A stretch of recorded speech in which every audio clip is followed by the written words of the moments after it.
All right. So what we're gonna do is I'm gonna do your introduction, and then we're gonna get into the questions. Okay. All right. Okay. So welcome to Black Girl Tired Book Talk. This is Storm. I'm your host, and today we're sitting down with Andi A. Brooks, an urban romance author whose storytelling roots started where a lot of us found our first literary addictions: online urban fiction forums, late nights, and stories that felt like home, chaos, survival, and passion all wrapped into one. From being the teenager glued to a screen reading street lit to becoming the woman putting those same emotionally raw, street savvy, love laced stories into the world, Andi has built a catalog that blends grit, desire, vulnerability, and survival. Her book, Captured by a Bama Plug, introduced readers to her signature style, emotionally charged relationships layered over street realism and moral gray zones. Beyond the pen, she is a wife, a mother of four, a gamer, which is cool as fuck, and a sideline sports mom, meaning she lives in that real world balance of chaos, love, respectability, and identity that shows up in her characters. And today we're digging into the craft, the culture, the Black literary ecosystem, and the evolution of her storytelling. Welcome. Thank you. Thank you. Thank you. All right, so let's start off. What first pulled you towards like the gritty, street savvy realism mixed with the passionate love stories? Was it the books you were reading growing up, the environment you saw around you, or the emotional truths you felt weren't being represented correctly? So for me, I think it was some of like the books I was reading, um, the books I read growing up, and I got more into the urban romance, and then just things like I watch movies, I watch TV shows, and then sometimes I just be imagining stuff in my head. Well, I used to before I was a writer, and then I was like, you know what? I think that this is what I'm supposed to be doing. Like, I need to be writing these stories that I'm thinking about. So it really came from like just my love for reading it. Like, I love to read it. Urban romance often sits at the intersection of like survival and vulnerability. How do you decide how much street reality versus emotional intimacy lives in your stories? Um, it's really hard to say. It's like because I like a little bit of both. You know what I mean? I think it balances it out. Like if I'm writing a street lit, there's got to be some type of like for urban romance, especially since I decided to be an urban romance author. There's gonna be some romance somewhere in it. So, I think an even amount of both is good. Okay. So when you write love inside violent or high stakes environments, what are you trying to say about how Black people experience love differently under pressure? I don't know. That's a hard question. Let me see. I don't know. You be writing it. I just be freestyle right now. I be like, "Ooh, this would be good if this happened." Like, I don't know. You be writing it. Um, I know. I don't know. It's like it's fun. It's fun to because a lot of the stuff I write about. Well, most of it seems I try to make it to be as like realistic as possible, but we're not gonna always run into no hood billionaires and you know yeah. what I mean like that. But I don't know. I just freestyle right. Like as I'm going, like I know in the beginning I try to get like my characters and all that down pack or what I just want the book to be about. But then when I start writing, like I don't really do like a strict outline because I just be in my head like dang, okay, I think this would be good if I do this or this happen. So I really haven't followed anything. I just be writing as I go. Okay. Okay. At what point did you realize I'm not just writing a story, I'm documenting emotional realities people don't talk about out loud? Whew, when I started writing the erotica stuff. Cause that nun shit. I knew you was gonna say that. Midnight Mercy took me to a whole nother level because I was like, am I really gonna do this? Like, I was scared because, even though it's fiction, I was like, in the book world right now, I'm finna get bashed for this. But Bad. it had the opposite reaction. Like everybody loved it. Yes. I was like, oh, every which way but loose, I see. Like, what the? I said, these some good we all ass had some. books. Ooh, we had some stuff going on in Midnight Mercy series. Man, I'm gonna need y'all to revisit those series, bro. I was thinking about that. We definitely need to. Matter of fact, I want to say Star continue hers. Mm. Um, I think it was a Valentine's book. She continued the Midnight Mercy thing. Well, it's not Halloween; it was Valentine's. Mm-hmm. I hadn't had a chance to read it yet, but I got it in my TBR. Lord. So urban fiction and romance has historically been separated in publishing respectability politics. Why do you think Black readers have always understood that love and survival are not separate experiences? Because it's what like people go through. Like they Facts. their real life went through it. Right. So I think that's why they can understand and relate more to it because if they haven't went through it, they know somebody who went through it. They've seen it, Mhm. they witnessed it. So it's like some real life stuff. Yeah, yeah. Do you feel urban romance gives Black women, especially darker skinned women, plus size women, or non-traditional, heroines, space to be desired in ways mainstream romance historically didn't? Yes. Mm-hmm. Yes, for sure. Because when I first started reading urban romance back then, there's not distinguished where there are BBWs or Yeah. different. It was just like regular stuff, traditional stuff. But now they taking it to. I love it. I love the way the book world is going with these books Yeah. because I've seen things with like morticians. I've seen BBWs. I've Mm-hmm. seen just all types of things that like on social media. Some books I haven't read yet, but I've seen like them being pushed out. Mm-hmm. And I think it's very, very diverse right now. I think it's more And it's realistic. come a long way. It's more What'd you realistic. say? I said it's more realistic. Like, Yes. who the hell is not Yes, it eating is. food? Because, bitch, after a certain time frame, your ass is gaining weight. Right. I don't give a damn how small you was in your 20s. Because when you hit Yep. that peak, the weight Baby, it's is hard to get it off. right. We all walking around here with double chins. What the hell? I'm trying So, look. Tell girl, me, I'm trying to get rid of.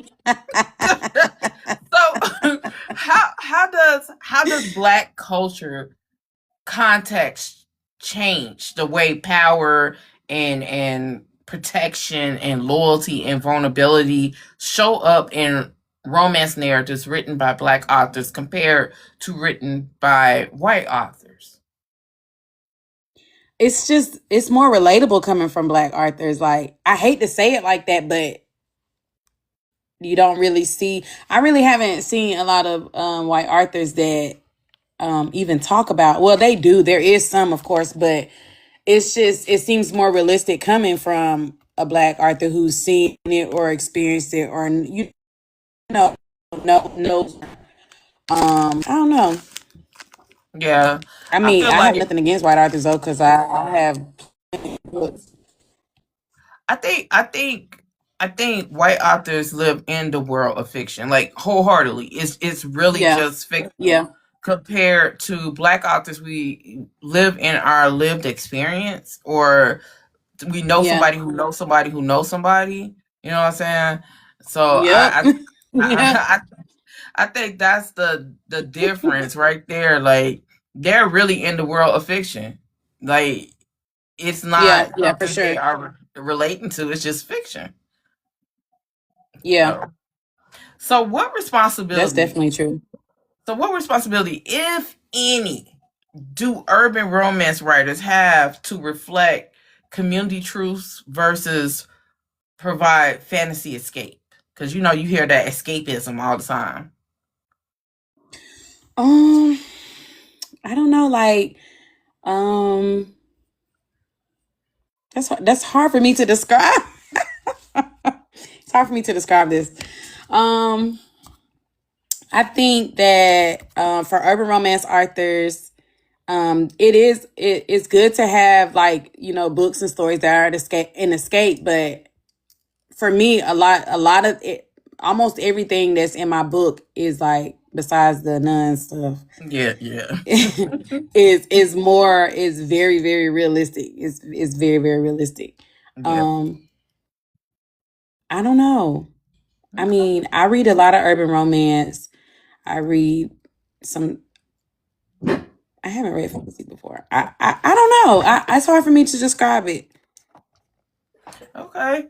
So you came out with BDE, falling for a what is it? Falling hard for a BBW. You had Frost Mm-hmm. King, the urban erotica. That's the Christmas one. You Yeah. had Captured by a Bama Plug, Lord Draco. Captured by Bama girl. Captured by a Bama Plug too. But then we started to see Masterpiece Presents. How did that happen? Yeah. Well, I actually started with Masterpiece Presents before I released, but okay, so I started writing maybe like 3 years ago, but I was literally just writing, and I was thinking about, I was doing a lot of research. That's when I really got into like the book world. I never knew how much the book world existed on social media until I started like Mm-hmm. Googling some of my favorite authors, and then I was like, oh wow, it's like a whole nother world. You know what I mean? Mm-hmm. I think the first thing was like For the Love of Fiction, and it was just like I was shocked because I was like, I did not know, that this was out here. And so I was writing, and I had joined. Masterpiece was having the literacy class. I think it was maybe her second one, and I was like, I feel like I'm thinking about being, publishing once I finish writing. So I joined her class to like learn, just soak up, everything I can. Plus, she was like, she was one of my favorites in writing, and so that's how that happened. Like, she really liked my work. Like, we did little exercises in class and things like that, and like she Mm-hmm. read my work and she liked it. And I asked her, like, how are you going to be accepting any new authors anytime soon? So it took her like a little bit, but then she decided that she would. So that's how that happened. And I actually had I didn't have a real name for a title for Captured by a Bama Plug at first, or a cover. Like, I was just writing, and I'm like, I don't know what it's gonna be. And then, Mm-hmm. like, when I got her Masterpiece, like, that girl mind is something serious. She stay working, and so she just has a niche for that. Like, she knows like about marketing. What she think. Uh, Covers that grabs attention. So that's how she helped me with like the cover, the title, and then went through the process of editing stuff, and I signed with her, and then I released Capture Unplugged, and it's just Mm. been going from there. So did the experience change how you look or view like being indie solo versus a publisher partnership? How does that what is your view now? Yeah, because it's scary. I'm just not gonna say scary, but I don't think that I would be ready to do indie, because I see that it's a lot more responsibility as an indie author, especially when you're new to the book world, like being like, if I would have came in with Capture by Bam Plug, I don't think that I would have gotten the recognition or, the publicity that I've gotten, because I didn't know anybody in the book world. Versus if you get with an experienced publisher and an author who's already in that world, they're exposing you to new people and, everything like that, new readers and stuff like that. I would, if I had to change anything, still would, and I would still choose publisher at least my first couple of years, and then maybe later on. I don't even see myself doing anything else. Like, I love Masterpiece Presents. MP she is like a sister. Like, I can call her, text her anytime, and my pen sisters that's in the group, we all have like a really good down to earth sisterhood, and it's just like it's not too many of us. It's enough where we all can, communicate and relate to each other, whether we text and talking or whatever. So it has been like a wonderful, wonderful experience for Masterpiece. I'm actually coming up on my year mark, I believe in April, with MP Presents. Okay. So, Girl, I don't know I what's wouldn't change going on with your anything. internet, Like I love it. but you Mine in slow motion. Yeah. that was why.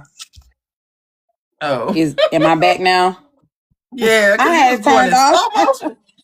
I was like, what is happening? No, but I'm sorry. Is it better? yeah, it's just delayed, but I can hear everything.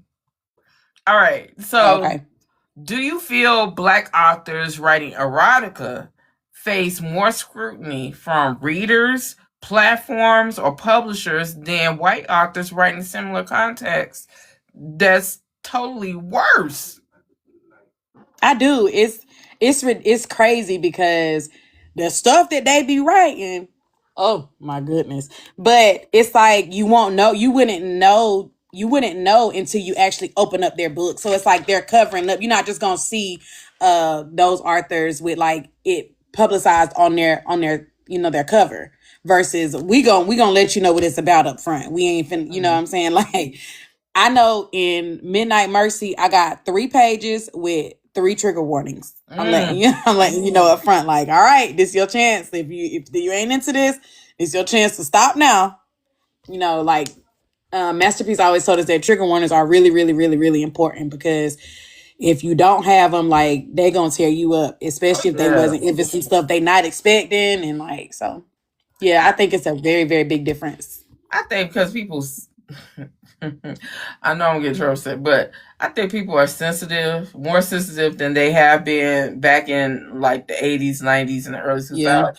They're more sensitive compared to us that grew up back then. So it's just for sure. Because baby, I was reading Zane. Listen, and what no trigger warnings.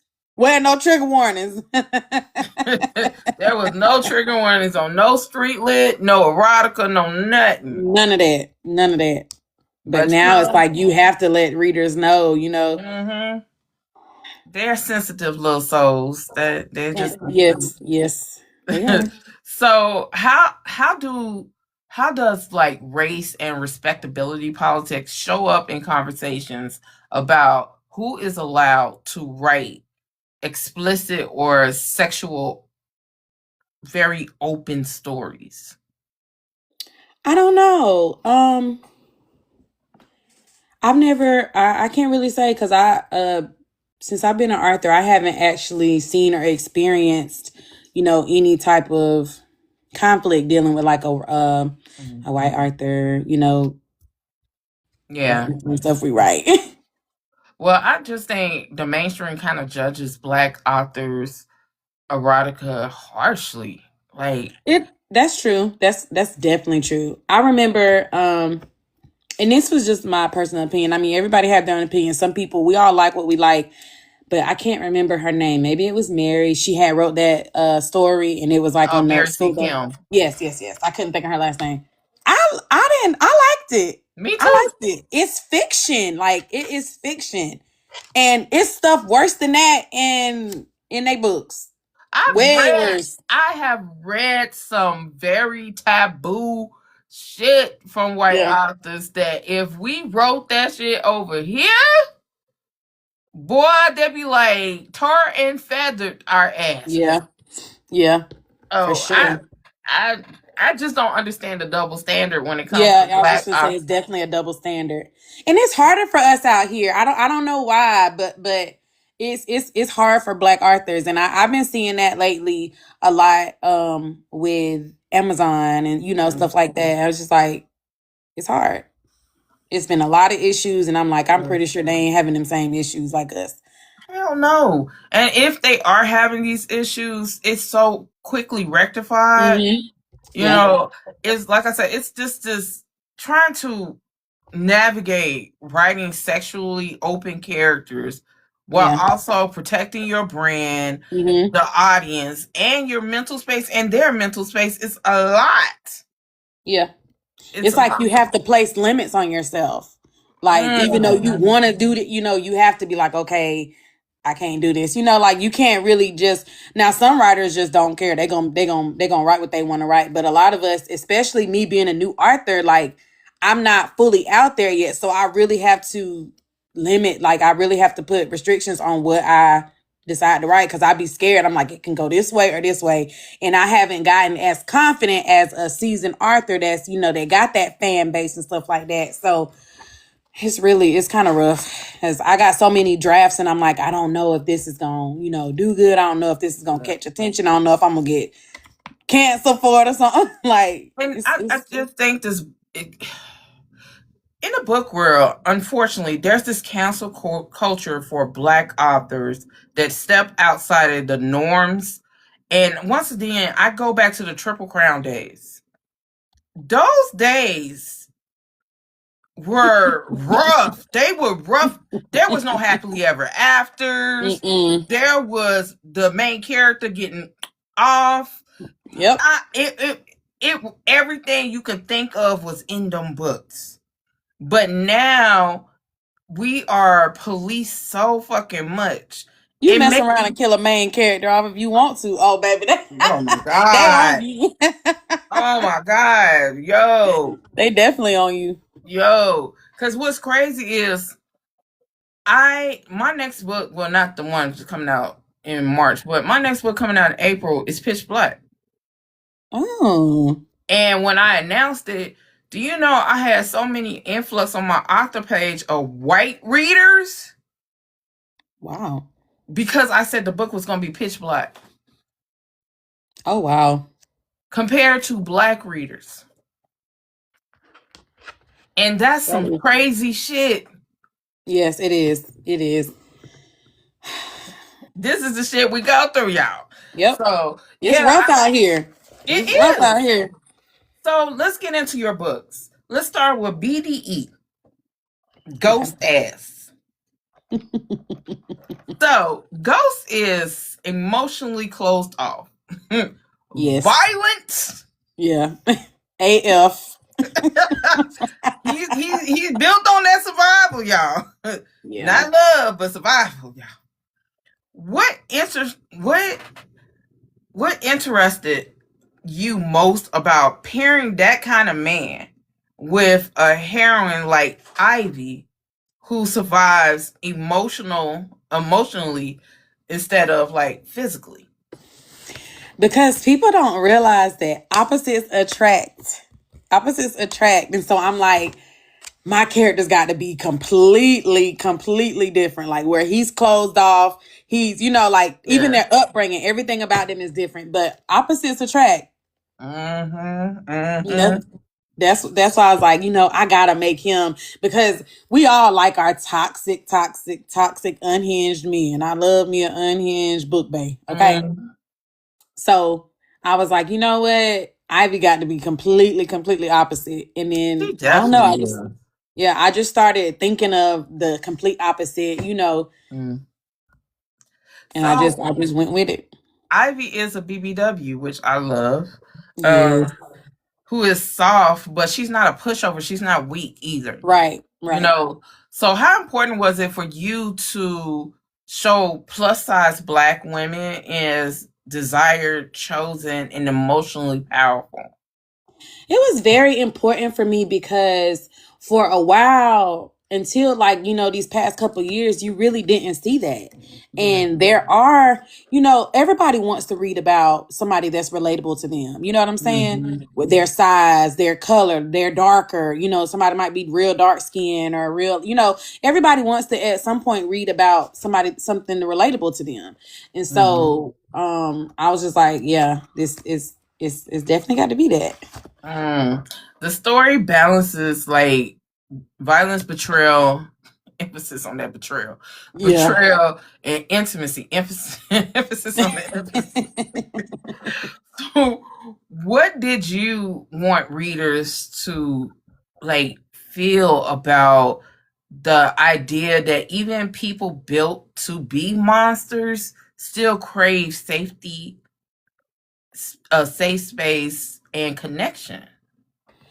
It's like Ghost had to grow up too fast. Like it was he had childhood trauma, and because of that childhood trauma, he was closed off. He was, for the longest, like the way he was raised, even after, he was found, even after he was homeless as a kid, it's like he was raised to not show feelings and not have none of that. So when he met Ivy, everything was completely foreign for him. Like there could be somebody that changes you. Like you don't all nobody does it. I mean, like nobody stays the same.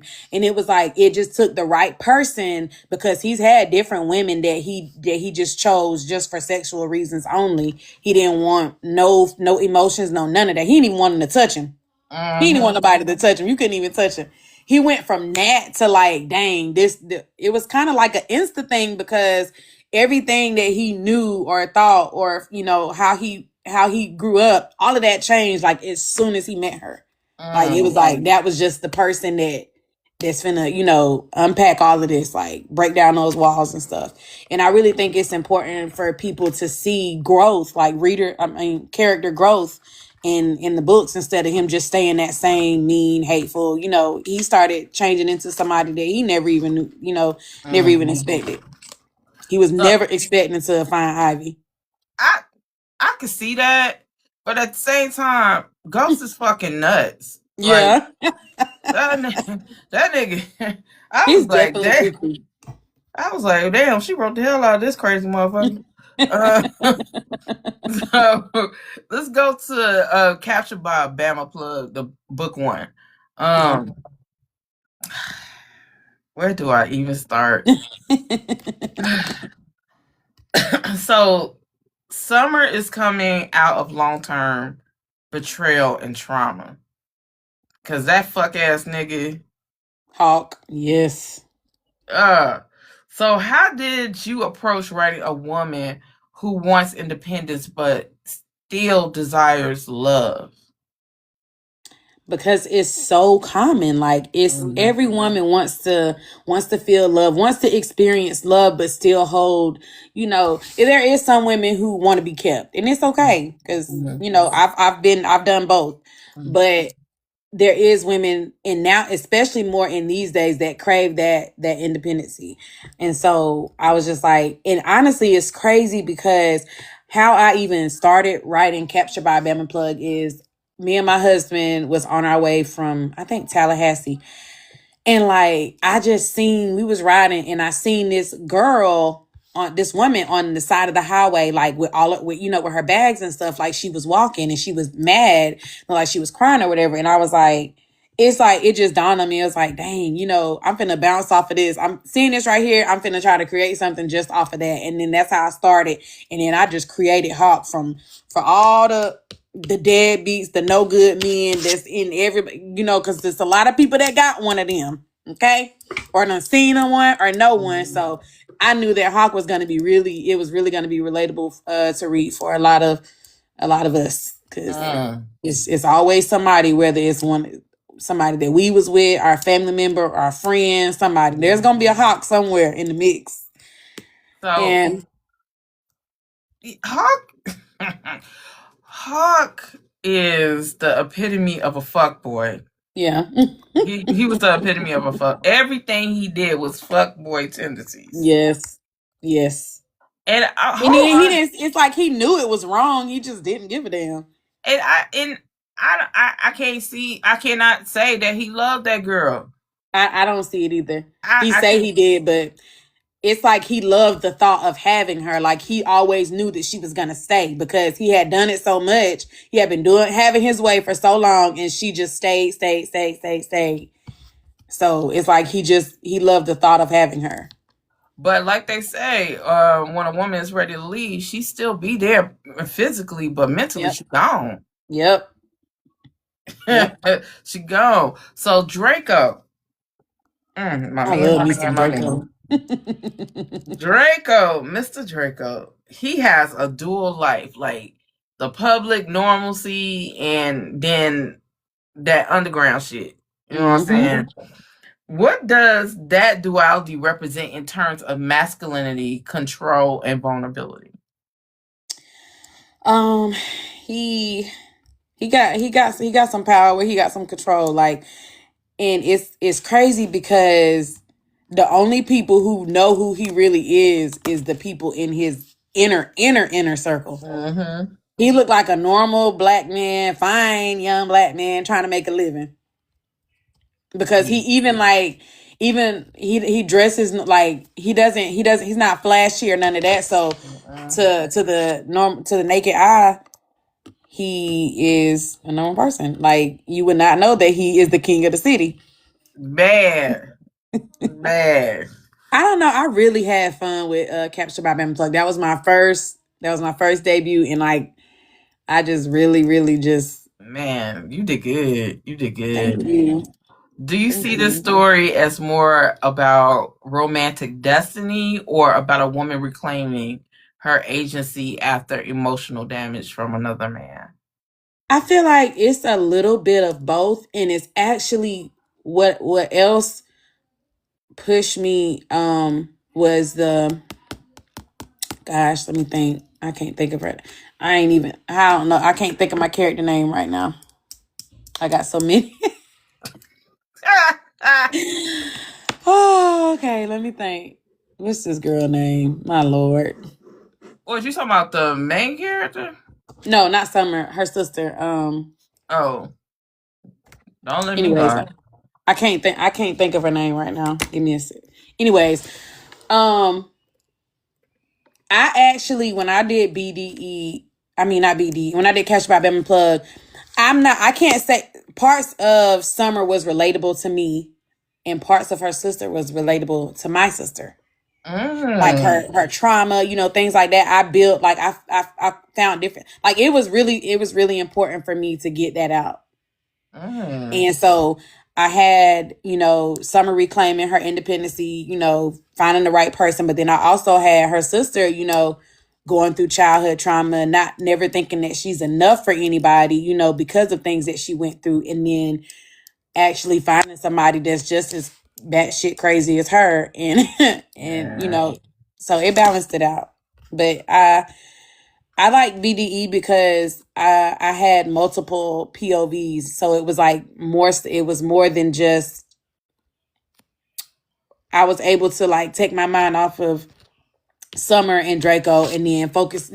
Just keep going back and forth with different characters and things that they were going through in life and stuff like that. So I really enjoy writing Captured by Bam Plug. That's kind of like my favorite type of books.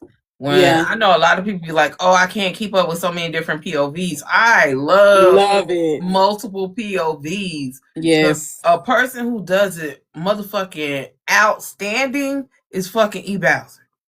Yes, yeah. She'll have 20 motherfuckers in there. But it'd be good. Like, all of them got some good shit going on. It is so good. So I love when y'all write multiple POVs.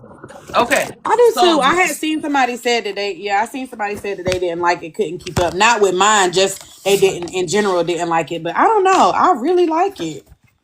I love reading books like that. So this story blends spirituality, temptation, power. I'm going to what's the name of the damn book? Midnight Mercy now.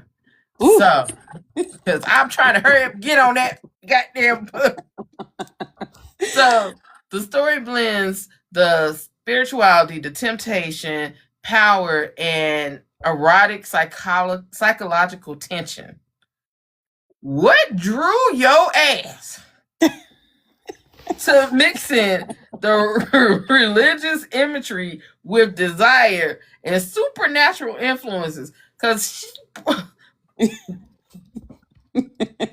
it was crazy. So we did like a group thing, and we like, one of my pen sisters, she came up with, like, okay, let's do a Halloween thing.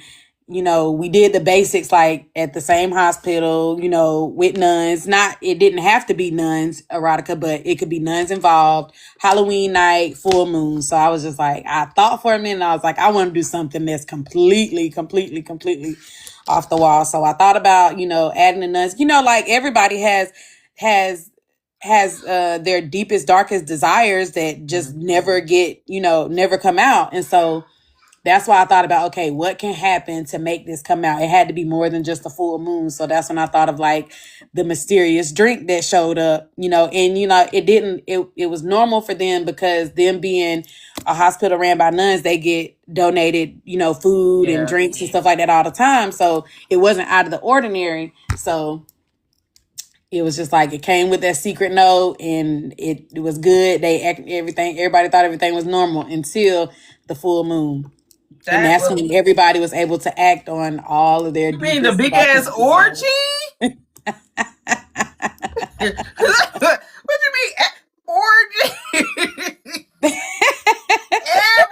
Everybody was having a Tatiana bust down moment. It was like, what?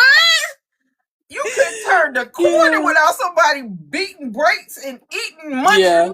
I was like, I had to listen. It was so fun to do Midnight Mercy. I was scared though. I'm not gonna lie. I was asking my pen sisters like, how bad is y'all's? Because all of ours is it's rough. All of ours get down. You and Starlight need y'all ass especially whooped. Cause I was on my Kindle and I was like,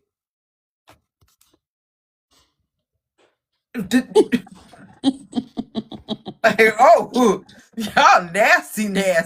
I'm telling you. And then my aunt, she was like, oh, I seen that Midnight Mercy. I want to read that. I said, no, ma'am. She was like, oh, I can learn a few things. No, you can't do that. You ain't gonna want to read that one.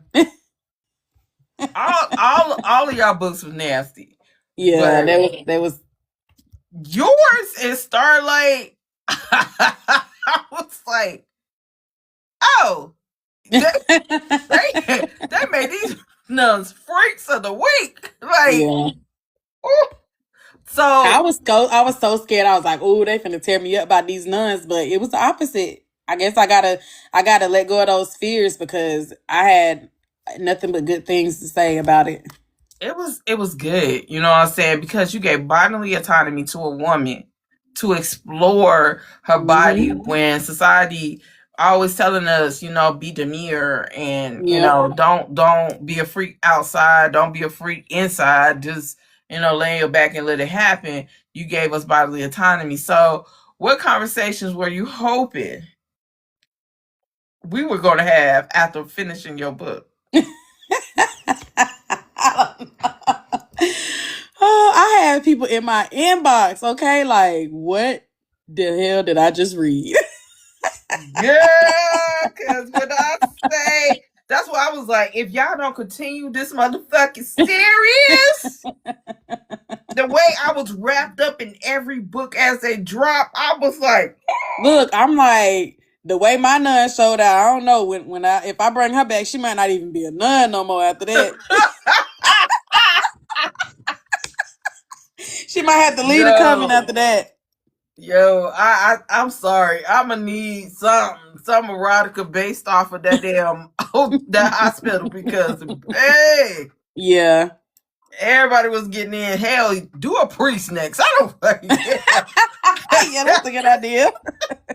I want to see it all because that was the theme. I love that.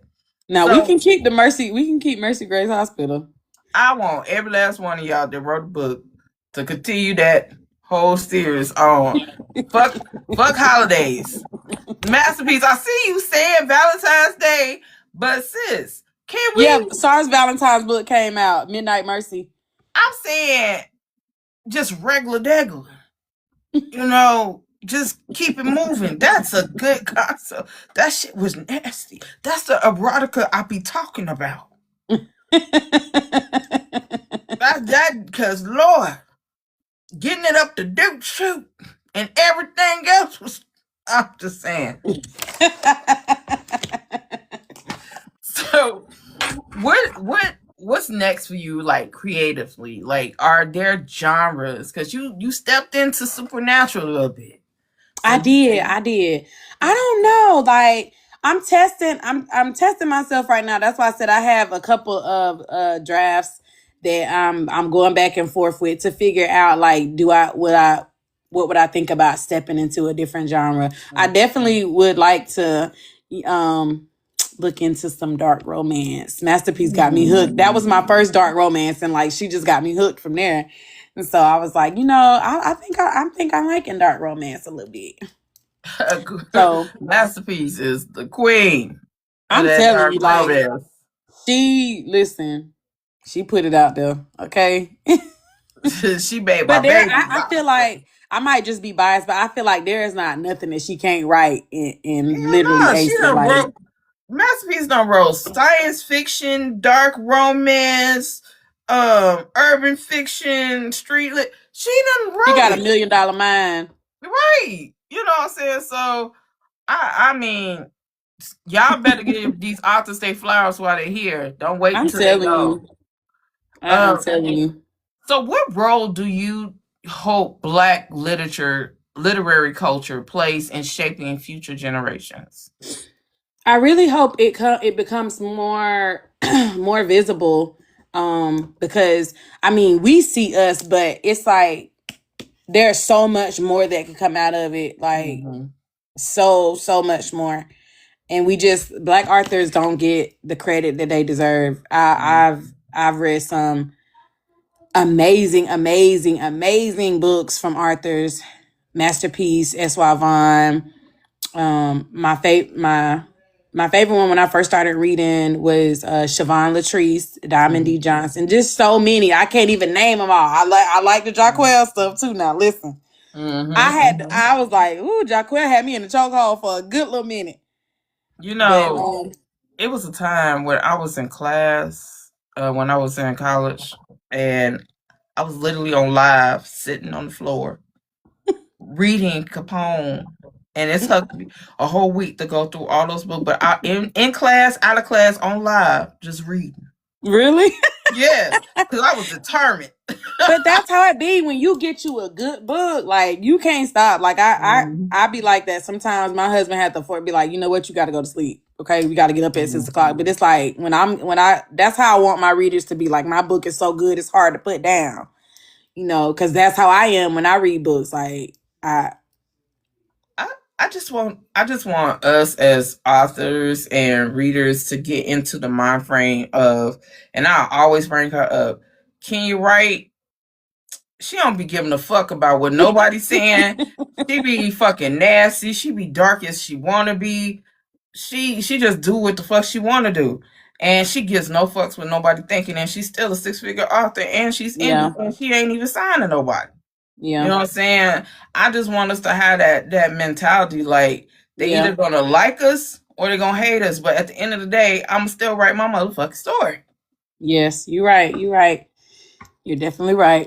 And I hope that things evolve in the future where it's so much for us authors. It's like I don't know. Like I have some really great readers that have left me good reviews, but it's like sometimes I just feel like, gosh, they want all of us to be perfect. I see how some people get bashed, and I just be like, I'm so scared to go through that. But I be feeling bad because we make mistakes. Like I know on Frost King, I made an error, and they was all in my inbox, in my reviews, everything. And then I went back and changed it, and they still wasn't happy. I was just like, I gotta accept this. Okay, I messed up. It was an accident. I was, trying to get this out, But and so that was just something small, but I see people get bashed, follow all types of stuff, and I just be like, I am terrified to do the wrong thing. But I want in the future for it to be a space for error and us just people to know that authors are still human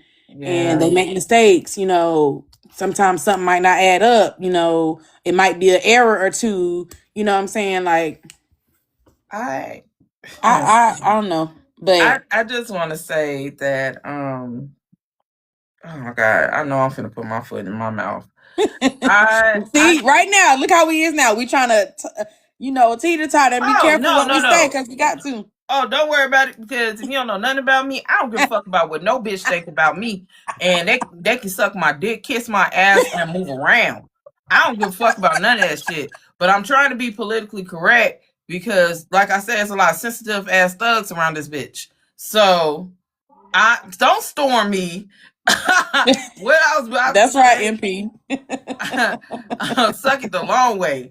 But Look at Star to my second long. I knew she was so coming.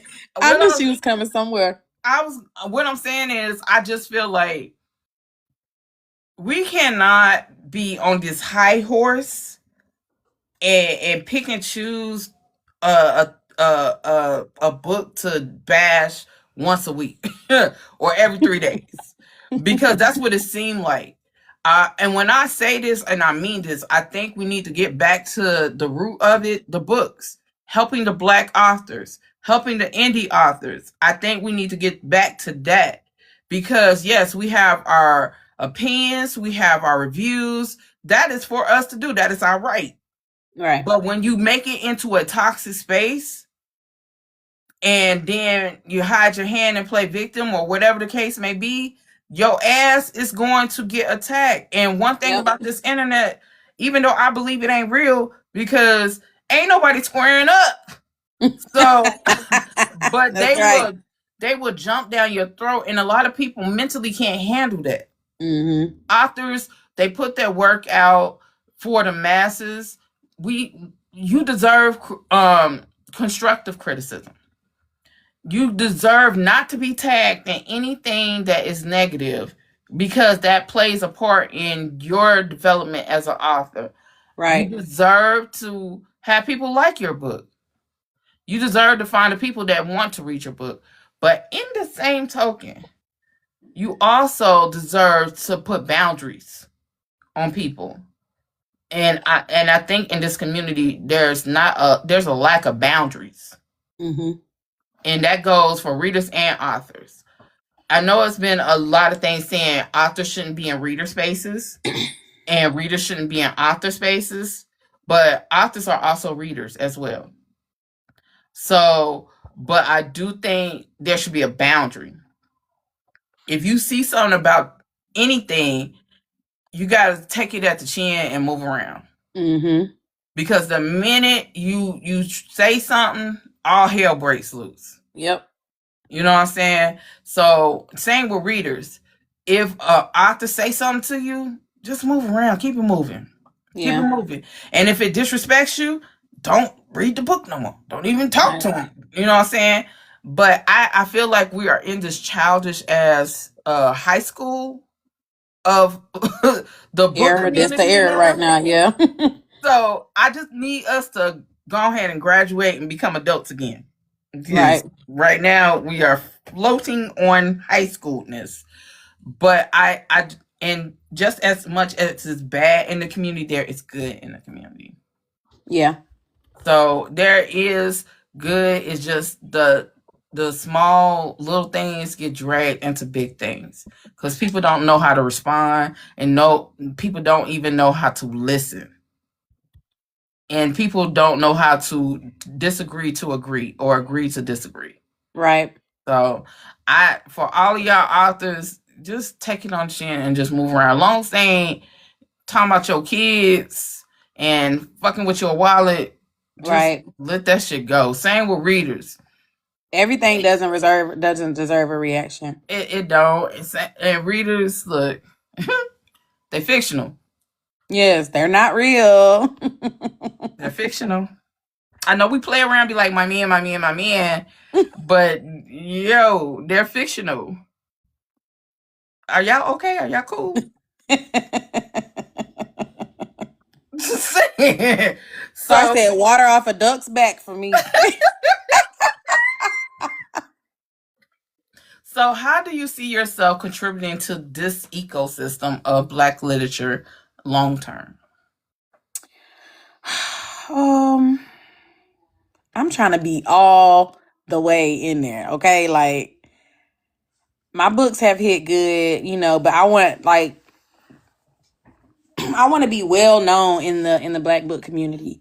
Mm-hmm. I want to I don't know, like I want more. Not I want more people to I really want more readers and people to take a chance and try new authors. There are some Mm-hmm. people that don't.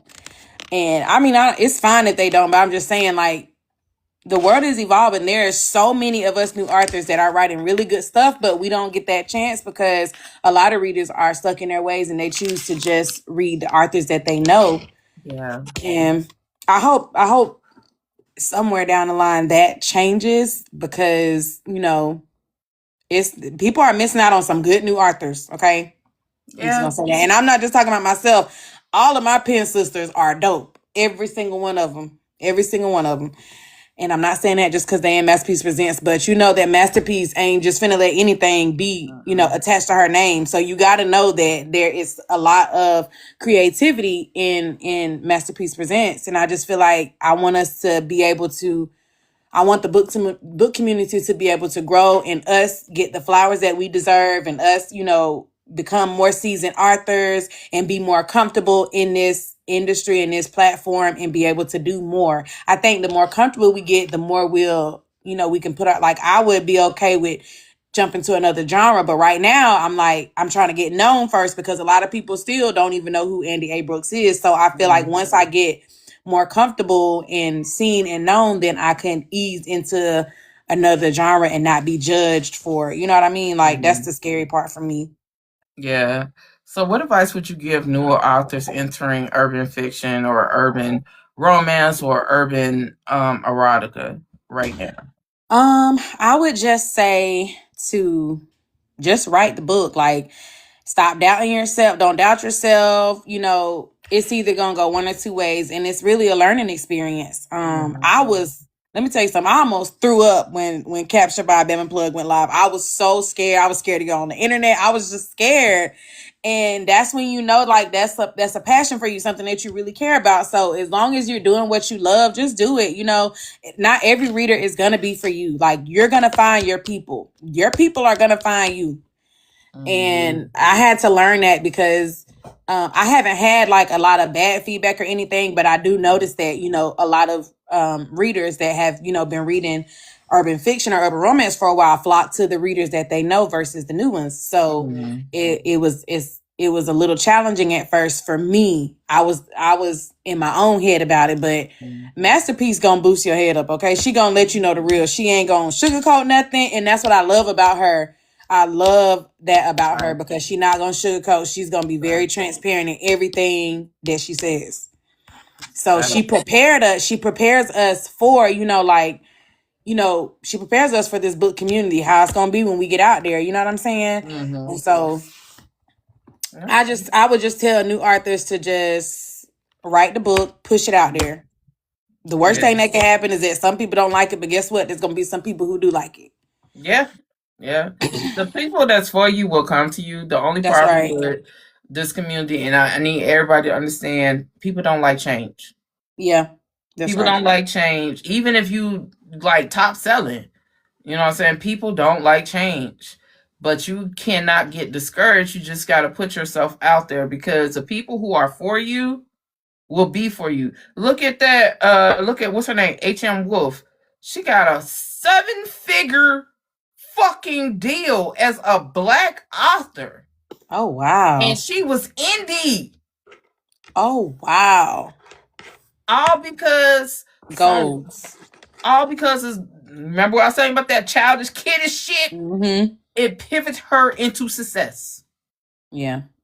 So you gotta I think people need to walk in their purpose Yeah. and instead of and I was gonna cut you off when you was like, I just want no, say I am going to be X, Y, and Z. I already am. It's coming. Because the more we manifest it, the more it's a possibility. Because manifestation is a real thing. So don't say I'm going, you are. I am. I am. I like am. Rest in peace, Jesse Jackson. I am somebody. Like, so yeah, you will get all of that. So what do you wish someone would have told you before you publish your very, very first book? Geez, I don't know. Like,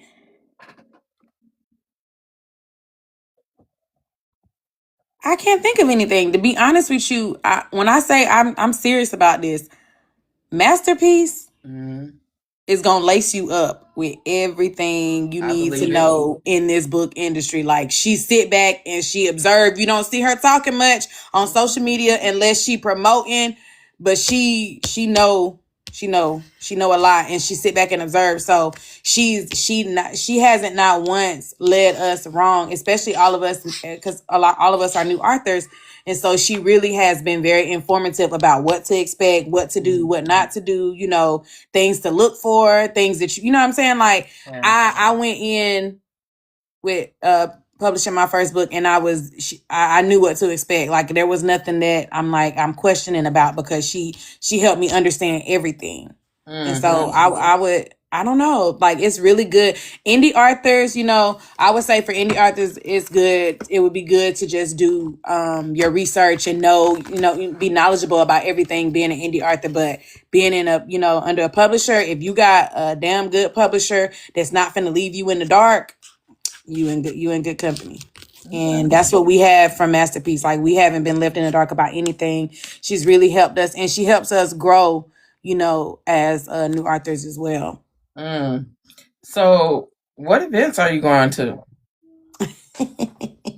I am going to Vegas. What is it, like 11 days left? What we got, 11?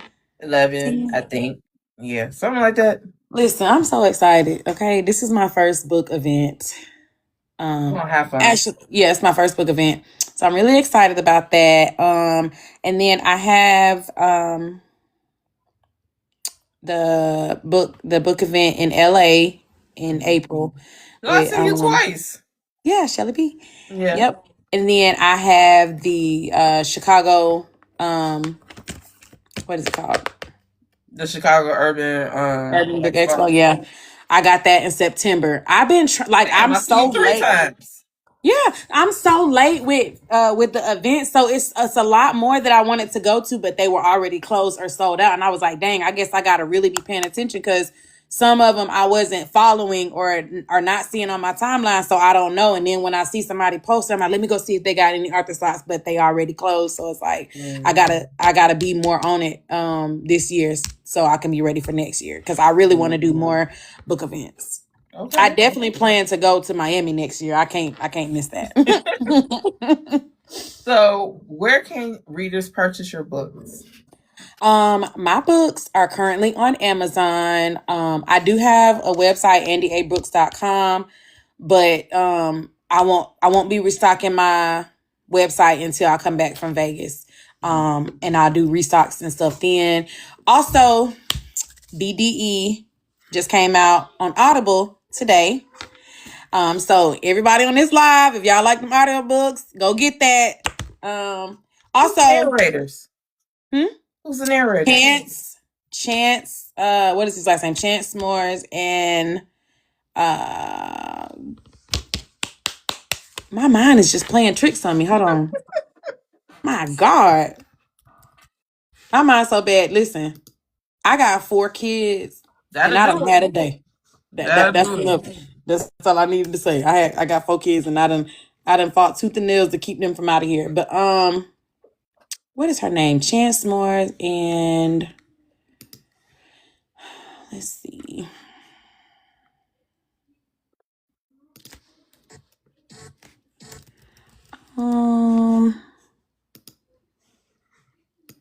See if I can find it.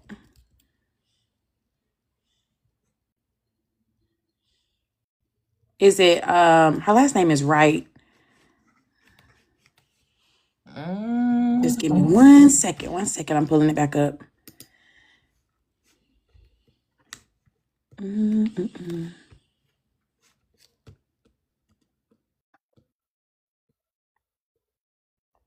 Oh, while I'm finding it, I gotta promote my pen sister, Bella Grace.